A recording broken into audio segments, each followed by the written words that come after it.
how does the law of attraction work? The universe should respond your way.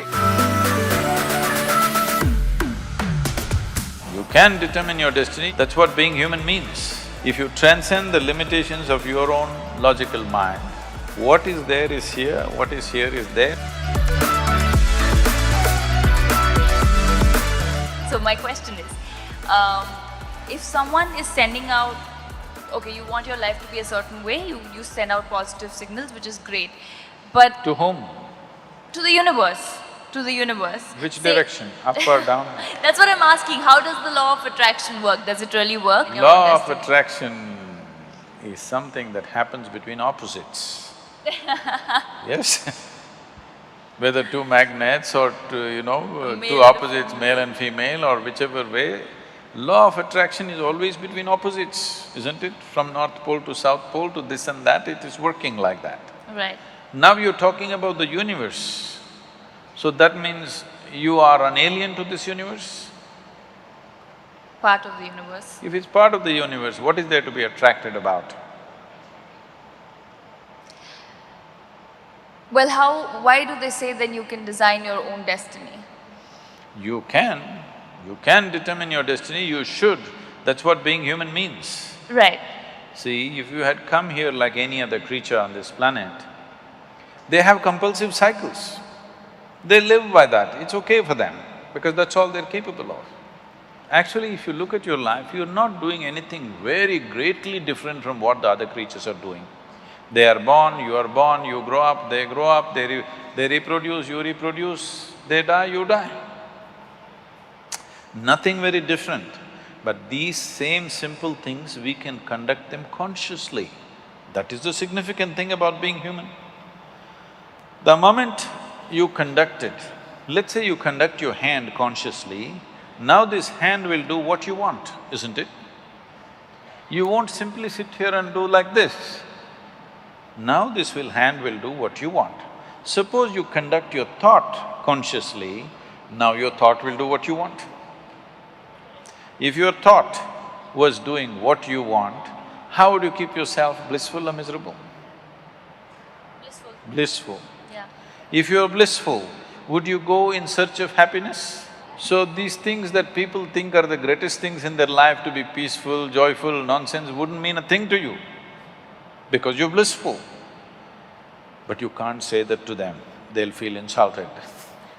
You have to… You have to play the tunes. But essentially, if your thought and emotion was taking instructions from you, you would keep yourself in the highest level of pleasantness, whatever that is, isn't it? Correct. Yes. If that happened, your entire life process will come to an ease, total ease. Right now, this is because you're a crouching tiger. You have to go get something, always. There is nothing to get. If you sit here, your life is complete.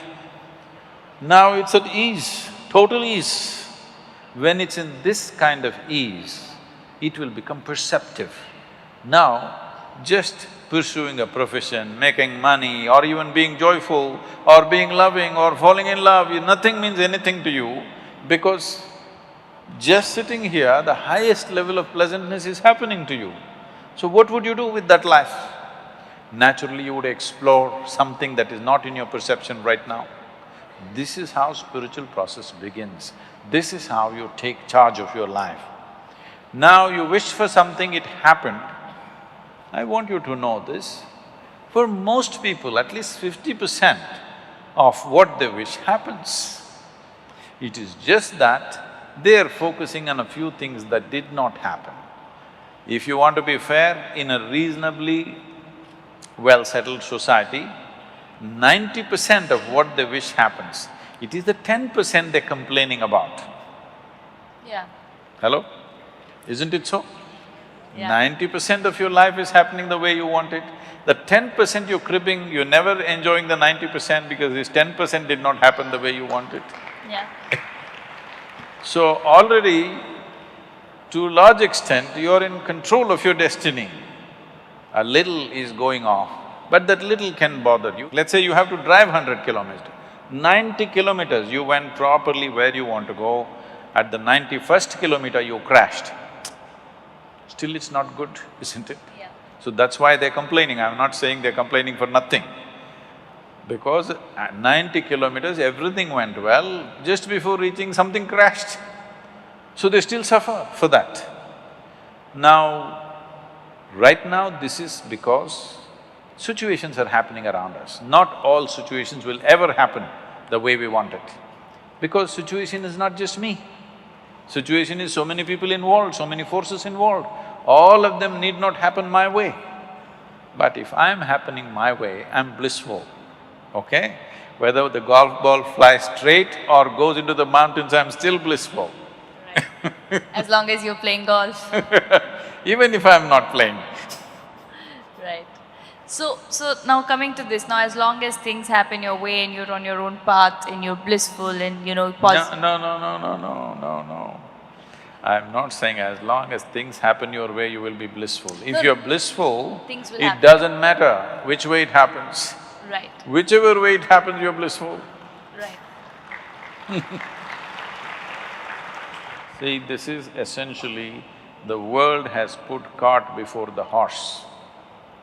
You tell me, it is easier to take charge of yourself or it's easier to take charge of all these people?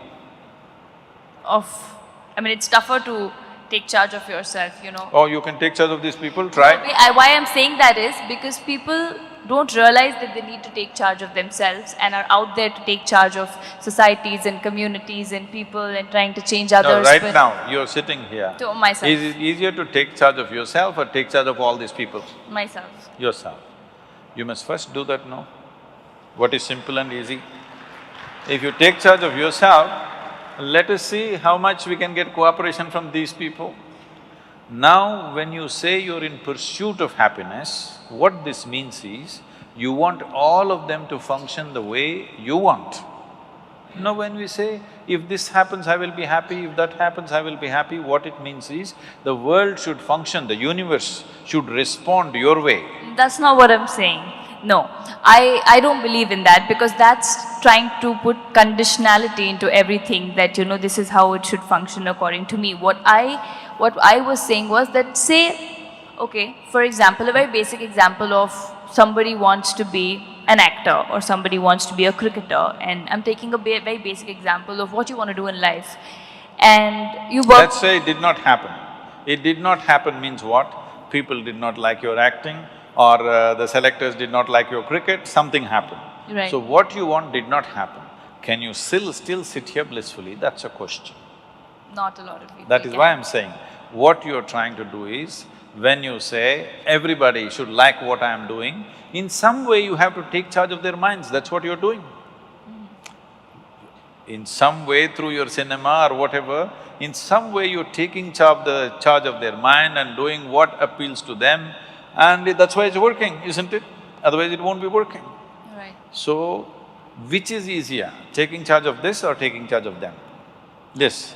If you take charge of this, now you are not in pursuit of your happiness, you are not tense about anything, there is no, sword hanging on your head, you will do everything to the fullest, to the hilt, because you don't care what happens. Whatever happens, you'll be still fine, this much you know. Now you will naturally do everything wonderfully well because there's absolutely no concern, because you're not a vested interest anymore. You will do what is needed without any effort. So, what somebody thinks is a great circus and a feat, you will do it joyfully, playfully. Right. So, well, you just completely negated the fact that there's no law of attraction. There is nothing No, like that. there is, I'm sure a lot of people are attracted to you. Not that law of attraction of the universe gives you what you want. But anyways, No, where is the universe, I'm asking? right here, we are a part of the universe. When Adi Yogi was asked by the 7 sages, who are today known as the Saptarishis, they asked, where does the universe begin? Where does it end? How big is it? What is it? So he laughed and said, I can pack your entire cosmos into a mustard seed. That's a very efficient packing, isn't it? Very, very. So, because what you think is time and space is because of the nature of your mind. What is there, if you transcend the limitations of your own logical mind, what is there is here, what is here is there, what is then is now, what is now is then. Everything, time and space gets all mixed up in your perception. Right. So, when this happens, now you won't be talking to the universe. Those who are not on talking terms with their neighbors talk to the universe.